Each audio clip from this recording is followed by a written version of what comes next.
مش هينفع تدخلي يا استاذه، معلش. ايه؟ مش هينفع تدخلي المدرسه. هو انت مين يعني عشان تكلمني كده؟ انا مش فاهم. انا مسؤول الامن يا استاذه، وعندي تعليمات ان اي واحده لابسه زي كده او مبينه شعرها ما تدخلش المدرسه اصلا، وخصوصا تكون مدجه وشم على جسمها كده. انا مش فاهمه يعني. يا استاذه بس بقول لك افتح دي كده، اهدى. مش هينفع تدخلي المدرسه كده لو ما سمحت. انا مش هدخل، هتكلم معاك بس افتح. طب انا هتكلمي معايا كده لو سمحت، مش هينفع، ده شغلي. مش فاهمه يعني انت بتعمل ايه وبتعمل كده ليه؟ وانت مالك؟ اعمل واشم، اعمل اللي انا عايزاه، في ايه برضه؟ انا مش فاهمه. يا استاذه شغل. هو ايه اللي ده شغلك؟ ودي مدرسه محترمه، يعني لازم تكون جايب لبس قصدك معين. يعني اللي انا قللت الادب ولا ايه؟ انا مش فاهمه يا فندم، انا ما اتكلمتش كده. انت لازم تكون جايب لبس المعين بتاع المدرسه، الزي الرسمي، وتكوني محجبه. اتكل على الله يا فندم، يلا. هو انت بتتكلم معايا كده ليه؟ انت تعرفني انا بنت مين؟ يا استاذه دي تعليمات على الكل، وانت اي ما كنت بنت مين فوق راسك، بس مش هينفع برضه تدخلي المدرسه كده. يلا اتكل على الله، يلا يا استاذه، معلش. طب تفرق يعني مش هدخل برضه؟ لا مش هتدخلي. طب انا هوريك. يلا يا استاذه، انا هوريك. المدرسة دي مال جواب مسكت النهارده ليه كده؟ استنى يا استاذ، استنى. راح فين؟ يا عم انت بتحط ايدك كده ليه عليا؟ وسع كده بس، دخل المدرسة يا عم. هو انت طالب هنا؟ ايوه طالب هنا. طب مش هينفع تدخل كده لو سمحت. ايه مش هينفع دي؟ في زي رسم للمدرسه وبالشرط كده، ما انتش داخل.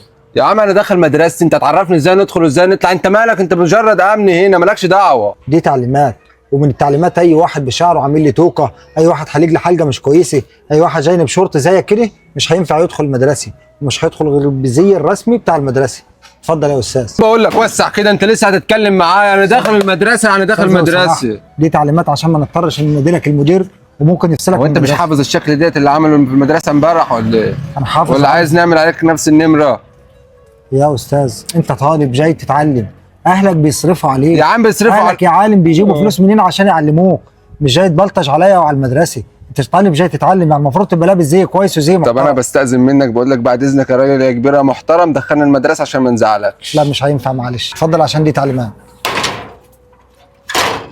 طب انا واقف قدام المدرسة يا راجل يا جدع، مستنيك هنا وتعالى بقى. واي واحد يشوف شغله بما يرضي الله توقفوا له قدام المدرسه. لو انا هنا مش متحرك من هنا لما يطلع ده هو بقى. محمد، ابو انت قاعد ليه بره كده؟ والله لسه دلوقتي كنت داخل المدرسة، الامن اللي على البوابة ما رضاش يدخلني. طب ما يدخلكش ليه؟ طب انا جاي ان انا نعدي النهارده ندفع المصاريف اللي عامله ما الازمه. نعرفش، ما رضاش يدخلني وقعد يزعج معايا وما ينفعش تدخل وما ينفعش تدخل، وانا مالي كده يعني ما ينفعش ندخل ليه؟ على ايه هو بيكلم على ايه؟ ما نعرفش، هو قاعد يقول لي ما ينفعش تدخل انت كده والحلقة بتاعتك ومش عارف اللبس بتاعك. طب انا مش لابس، جايب لك زي مدرسه؟ والله يا انت شايف ان الجو حر، ما كانش ينفع نجيب بنطلون جينز والقميص اللي مش هينفع. عملت ايه مع بتاع الامن؟ عملت ايه؟ ما سكتلهوش. انا قلت له والله لما تطلع لي بره ما انا سايبك، ما انا حلك، وانا رنيت على 3 اصحابي دلوقتي جايين ومش هنحله، خلي بالك، عشان انا برضه نفس النمره عاملها امبارح على مدرس. لا طالع على ابوك يعني. طب تعالي. مش هنسكت له انا. لا ما تسكتلوش. السلام عليكم. سلام عليكم. ما دخلتش الواد ده المدرسه دي. فندم انت مين؟ طيب حضرتك. انا والده. طيب حضرتك ولي امره. هو مش المفروض في زي رسم المدرسه؟ ماشي، بس هو قال لك معلش النهارده وكنت دخلته. حضرتك دي يعني تعليمات، وانا واخدها من فوق، ان اي واحد يجيني باللبس دي ما ينفعش يدخل، وبعدين جايني بشبشب وشورت، وبعدين ابنك بسم الله ما شاء الله مميز في المدرسه، كل يوم يعمل نمري، مره يضرب صاحبه، مره يعمل نمر على مدرس. امبارح كانوا بيحدفوني بالطوب. يا فندم انت شكلك راجل محترم، بس ابنك للاسف انت مقصر معاه.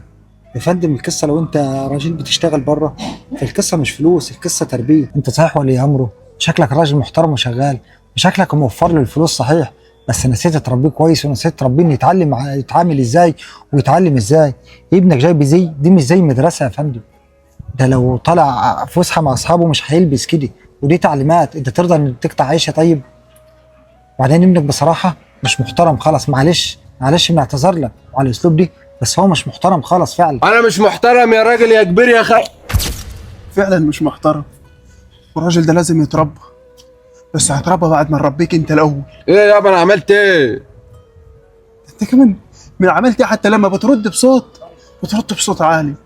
فعلا هو كلامه كله صح، كلامه طلعت انا اللي مقصر، طلعت انا اللي معرفتش نربي، طلعت اني اللي اعتبر اللي هنتحاسب بيك، مش انت اللي هتتحاسب. يعني للأسف. نسيب العيال تضربني يابا والمدرسين ترفع ايديها عليا، يعني ما ينفعش. لا ازاي يعني؟ دي منظر دي يابا منظر ما واحد رايح المدرسة. الجو حر، انا ما دي أقدرش. منظر راجل زي دي كبير تعلي صوتك عليه وتتنطط وتترفص، وعايز تجيب له اصحابك عشان تربيهم. انت جاي لي من بره، ده انا متصل على اصحابي. ليه؟ ما هو ليه انا قصرت معاكي في ايه عشان تعمل كده؟ المفروض ان هو زي ما قال لك كده ان انا معروف ان انا مميز هنا، فمش لازم ان انا نلبس زي انت ما ايه؟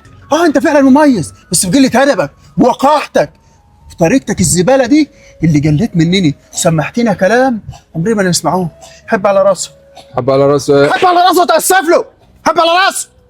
يا فندم حضرتك معلش، هو ممكن تربي ابنك بس مش هنا. انا مش محتاج انه يحب على راسي، انا ده شغلي وانا بشوفه ما يرضي الله. خد ابنك ربيه عادي في بيتك، بس يا ريت كل اب يعلم ابنه ازاي يحترم الكبير، ازاي يحترم صاحب الوظيفه. دي تعليمات. انا ممكن لو خايف على مستقبله كنت دخلته وخليت المدير يديله مجلس تأديب، بس انا ما رضيتش عشان برضه ما نضيعش مستقبله. هو شاب وطايش، بس الباقي عليكم انتوا. علموا اولادكم تعليم كويس، ربوهم تربيه كويسه. مش لازم تدوهم فلوس، القصه مش فلوس، القصه تربيه. انت عندك حق، انا ما عادش هنطلعه من البيت لما نعيد تدويره ونربيه من اول وجديد. يلا قدامي قدامي يا كلب، لما نشوفك قدامي.